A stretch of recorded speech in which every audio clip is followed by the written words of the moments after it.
The infighting on the political left and the Labour Party continues to escalate as Keir Starmer is now pretending to have always been against Jeremy Corbyn. Corbyn, in return, has a meltdown reaction to it, and Diane Abbott tells us the truth about GETTR.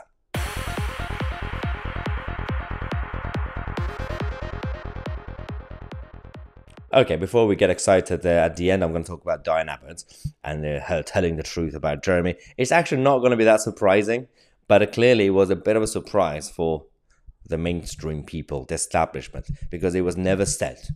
It's just idiotic. It's not important. Let's talk about Keir Starmer and Jeremy Corbyn. Yesterday, Sir Keir decided to stand on the podium, behind the podium, and basically start ranting about how the Labour Party has now changed. We now have a new Labour. Yeah, new Labour Party is here. And we apologise on behalf of the Labour family for all the division, all the bigotry, and for Jeremy Corbyn's existence, even though they all backed him.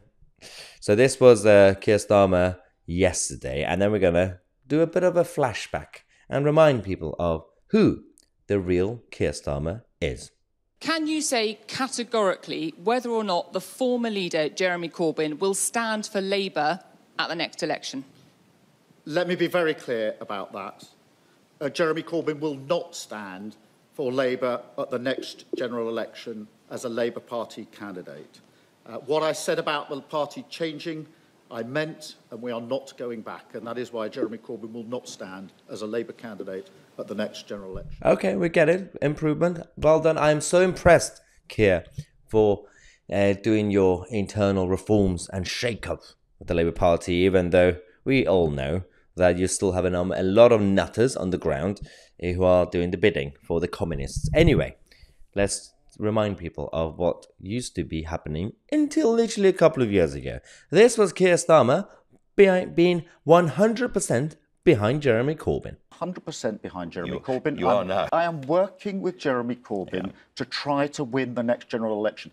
And don't trash the last 4 years, because what Jeremy Corbyn brought to this party, he made us an anti-austerity party that stood against cuts. You're loyal to Jeremy Corbyn, and you've spoken in his defence just now. But Louise Ellman says that he is a danger not just to the Labour Party, but to the entire British Jewish community. I don't accept that. I don't accept that. Uh-oh. Okay, there's a difference. For those who are going to say, well, it's absolutely normal in politics to be a team player, even if you don't agree with the views of the leader. For example, some people might not be in favour of Boris Johnson, but they will still be in his cabinet. I think there is a bit of a difference between just disagreeing on political direction and actually backing someone who is a bit of a baddie, quite openly and publicly backing Hamas and Hezbollah and the Iranian regime and all the idiotic immorality that those people promote, and everything that Karl Marx and his followers have been promoting for decades and decades, that the misery on millions of people around the world throughout modern history, all that has been supported and promoted by Jeremy Corbyn, by Diane Abbott, and then backed up by the likes of Keir Starmer. Now they're trying to rewrite history and erase what actually happened in the past, which was 10 minutes ago. Now, Jeremy Corbyn's reaction. Absolutely very reasonable, very measured, very calm. It's called sarcasm, by the way, if you're watching from outside the UK. So, Jeremy Corbyn, a statement on my future as the MP for Islington North. All right, get ready. Go get your popcorns. We're getting into it. Ever since I was elected as a Labour MP 40 years ago, I have fought on behalf of my community for a more equal, caring and peaceful society. Yeah, and I'm an old Chinese woman. Okay. Day in, day out, I am focused on the most important issues facing people in Islington North. Poverty, rising rents, the healthcare crisis, the safety of refugees, and the fate of our planet. Oh dear God. Keir Starmer's statement about my future is a flagrant attack on the democratic rights of Islington North Labour Party members. It is up to them, not party leaders, to decide who their candidates should be. Any attempt to block my candidacy is a denial of due process and should be opposed by anybody who believes in the value of democracy. You are literally a communist and you're talking about democracy. Okay. Anyway, at a time when the government is overseeing the worst cost of living crisis in a generation, this is a divisive distraction from our overriding goal to defeat the Conservative Party at the next general election. Okay, I thought your main goal was supposed to be to help people. But okay, anyway. I am proud to represent the Labour movement in Parliament through my constituency. I am focused on standing up for workers on the picket line and the marginalised and all those worried about their futures. That is why I will continue to do. Okay, I suggest that the Labour Party does the same. Yeah, I think everything's fine with Jeremy Corbyn. I think he's very calm and measured. Let's talk about his best friend, Diane Abbott.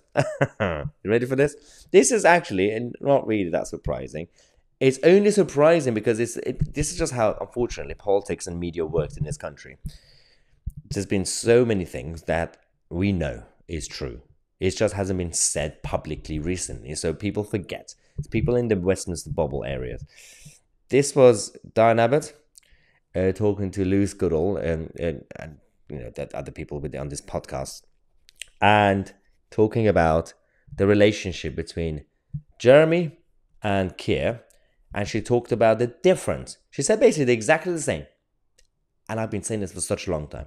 Their politics is exactly the same. Both Republicans, both want to bring down the system, both want to stop business to flourish, and want socialism and nationalize everything they can touch. But there's one difference, she says. We know the difference. But she actually said it. Look at Lewis's face as she talks about it.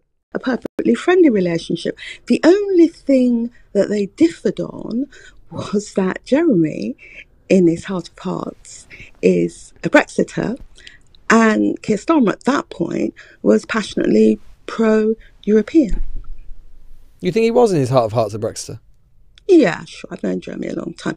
Remember when in the 80s, when both of us were sort of starting out in the party, Tony Benn, who was a huge hero. Oh, yeah. She's going to rant about Tony Benn and how, he was a hero and he got Jeremy to be anti-EU, blah, blah, blah. I love how his face was like, oh my God, what a surprise. We had no idea Jeremy Corbyn was a Brexiteer. Why is it even news? Why is this even some... Oh my God. But it is. Unfortunately, it is.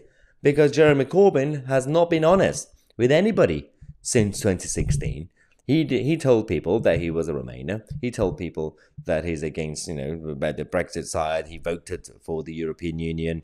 Suddenly, decades of his values just ran out of window just because he was party leader for the Labour Party. Somehow, these idiots then wanted us to think, especially when he stood in 2017 election those days, they wanted us to think, regardless of what you think of Jeremy Corbyn, at least he's an honest man. At least he's got conviction about his values and political ideology. No, he doesn't. People think Boris Johnson is bad. He goes with the wind. He makes U-turns. He did the exact same thing. They're all as bad as each other. We need better people to be in politics. We need better people to stand for public office to stop this nonsense. Now, whoever's going to be up for it, let me know in the comment section. I'm Mahyar, Tousi, and we are the media.